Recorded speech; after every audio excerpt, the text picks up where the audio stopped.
Proclamação do Evangelho de Jesus Cristo, segundo Marcos. Glória a vós, Senhor. Naquele tempo, Jesus voltou para casa com os seus discípulos.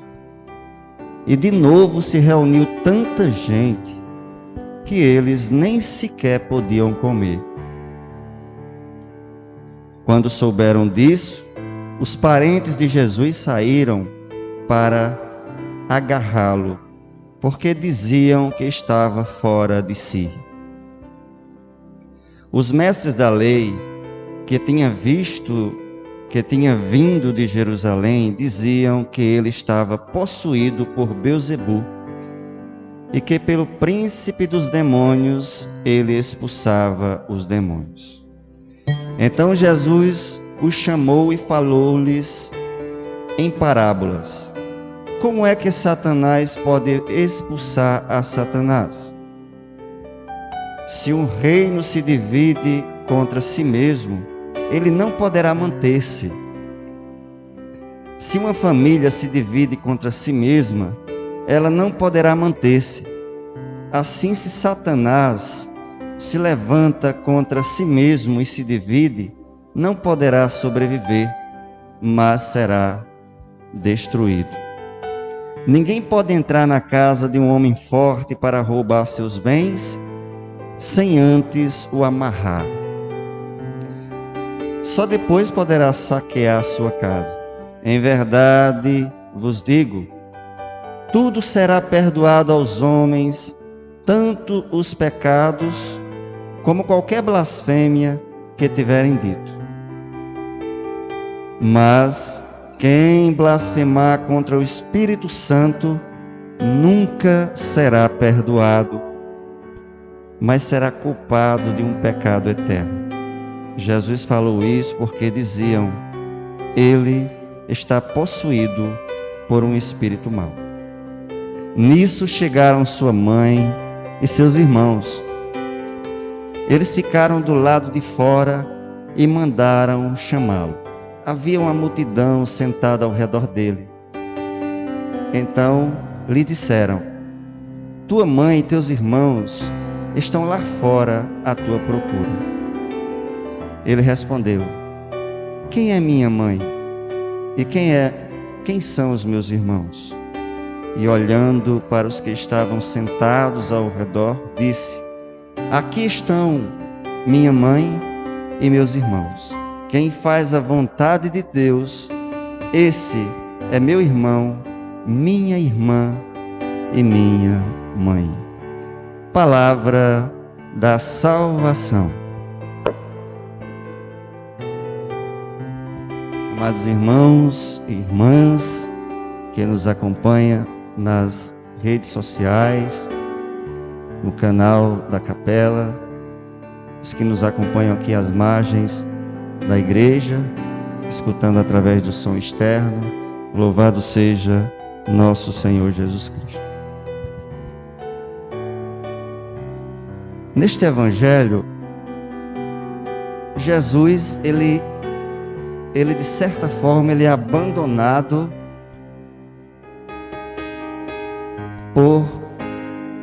pelos seus e pelas autoridades religiosas daquele tempo. Por quê? Porque Jesus veio no propósito de fazer a vontade do Pai. E geralmente,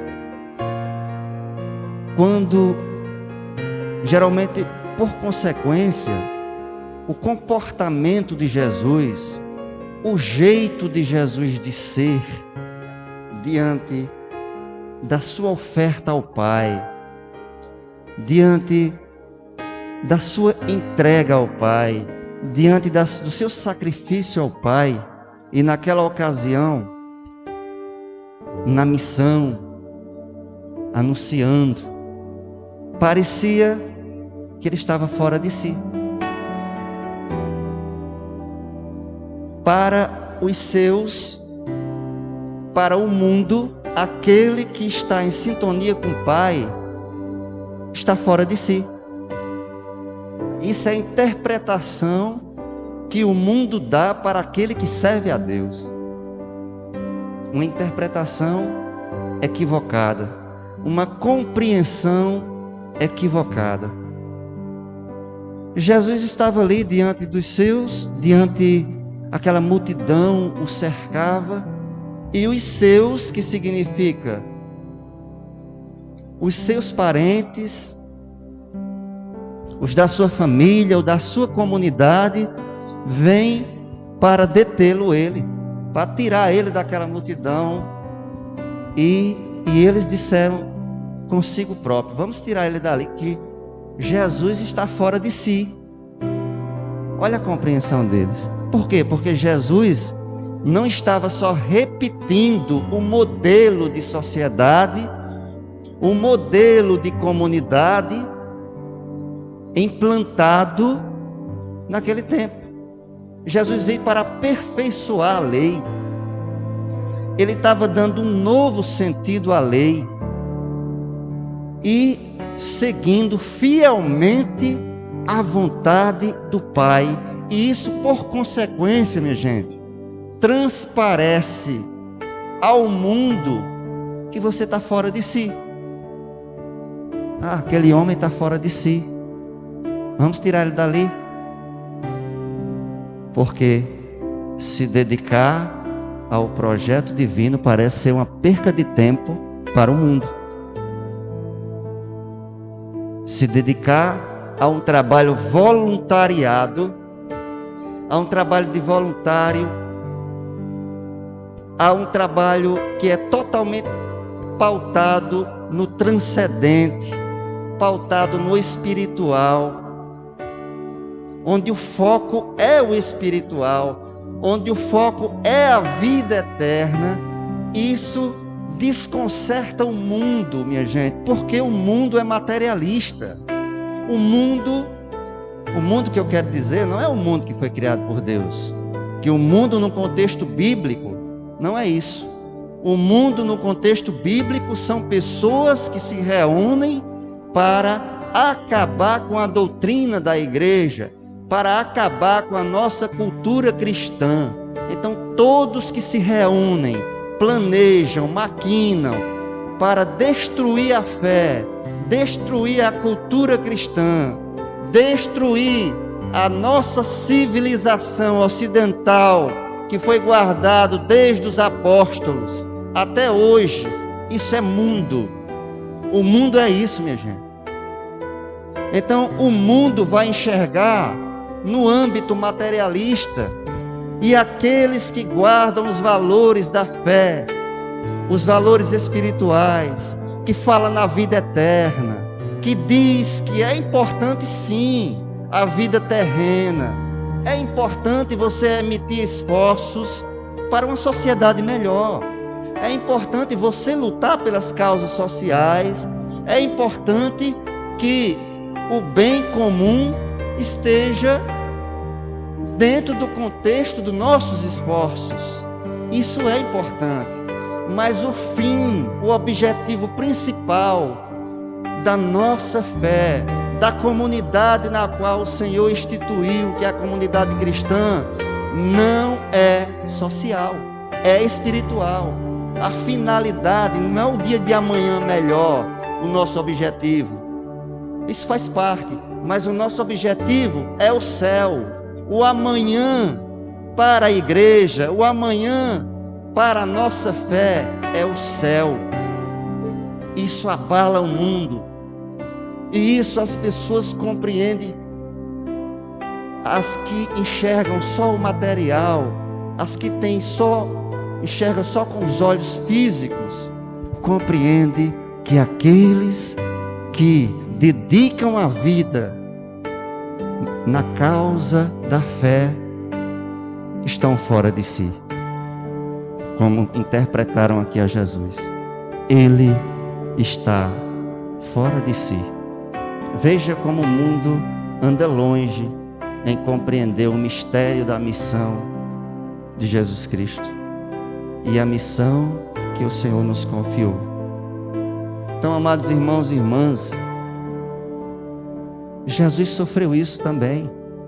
E quem se dedica ao projeto de Deus também sofre isso. Quantas pessoas não compreendem? Às vezes, com todo respeito, né? A gente não dá, ninguém dá aquilo que não tem.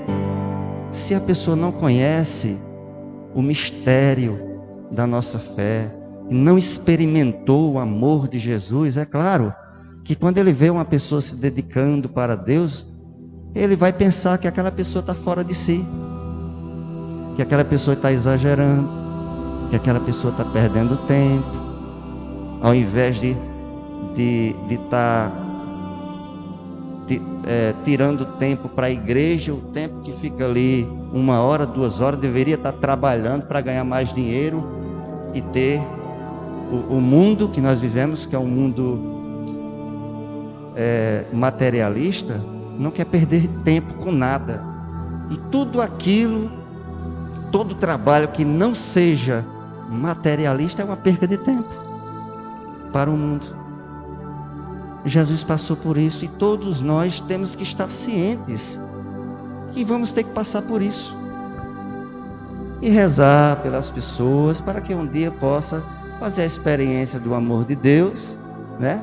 E assim passar a compreender o quanto é bom, o quanto é proveitoso, o quanto a gente está em nós mesmos quando a gente segue a Jesus, quando a gente se torna um missionário, um anunciador da palavra. Nós estamos nos encontrando com nós mesmos. A Sagrada Escritura, minha gente, está escrita a nossa vida na Sagrada Escritura. Não sei se vocês já tiveram essa experiência.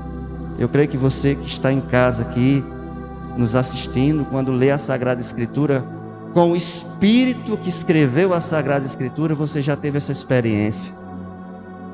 Você está lendo ali uma passagem bíblica com aquele espírito, com aquela meditação, e você passa a ter uma experiência como se estivesse descobrindo algo que já estava dentro de você. Uma coisa que estava escondida dentro de você. E quando você lê a Sagrada Escritura, você descobre aquilo que você nunca usou dentro do seu ser. Então é a Sagrada Escritura ali lançando luz sobre aquilo que está escuro na nossa vida, sobre aquilo que está escuro no nosso ser, e a gente passa a se encontrar conosco mesmo. Nunca estaremos fora de nós mesmos. Poderemos ser loucos para o mundo, como Jesus diz.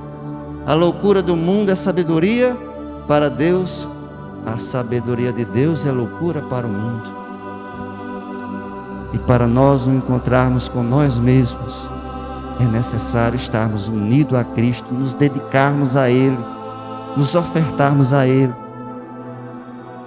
dedicarmos toda a nossa vida a Ele. E o meu eu, possa dar lugar ao eu de Cristo. E assim eu encontro comigo mesmo.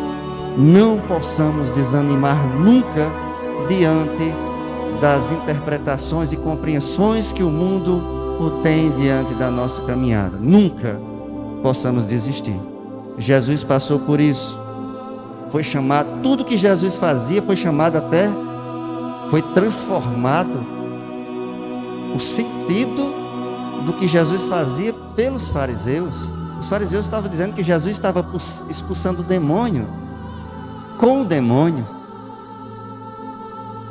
Por isso que Jesus disse que foi a pior blasfêmia. Aquilo que foi feito pelo Espírito Santo, uma pessoa dizer que foi feito pelo demônio. Por isso que Jesus disse que não existe perdão para uma blasfêmia desse tamanho. Aquilo que é verdade sendo transformado pela mentira. Então Jesus passou por tudo isso e nós iremos passar. E unidos nele, por ele, com ele, nele, nós conseguiremos chegar ao céu e assim participarmos da herança eterna. Sabemos que a herança, a recompensa é de Jesus. Depois da nossa caminhada, a recompensa é de Jesus. Nós somos um instrumento. Quem manuseia o instrumento é quem ganha o pagamento daquele trabalho. É quem manuseia, né? Então nós não temos pagamentos, nós não temos méritos, nós não temos recompensa. Nós somos instrumento. Aquele que manuseou o instrumento, que é Jesus Cristo, no final da nossa vida, Ele é quem recebe aquela recompensa do que nós fizemos, porque Ele estava em nós quando nós estávamos fazendo o bem. Então a recompensa é de Cristo. Só que Ele não nos trata como instrumentos. Ele nos trata como filhos. Jesus diz: venha participar da minha herança. Eu faço você partícipe da herança do Pai. Por isso que nós somos chamados de co-herdeiros, porque Jesus nos fez dignos, não pelo nosso mérito, o mérito dele, para sermos co-partícipe das bonanças do céu. Que perseveremos diante de todas essas situações, mesmo confundido pelo mundo. Perseveremos, porque o prêmio será para quem chegar, não para quem está na frente, para quem chegar, para quem perseverar e fizer tudo por amor e somente por amor a Jesus Cristo. Assim seja. Louvado seja nosso Senhor Jesus Cristo.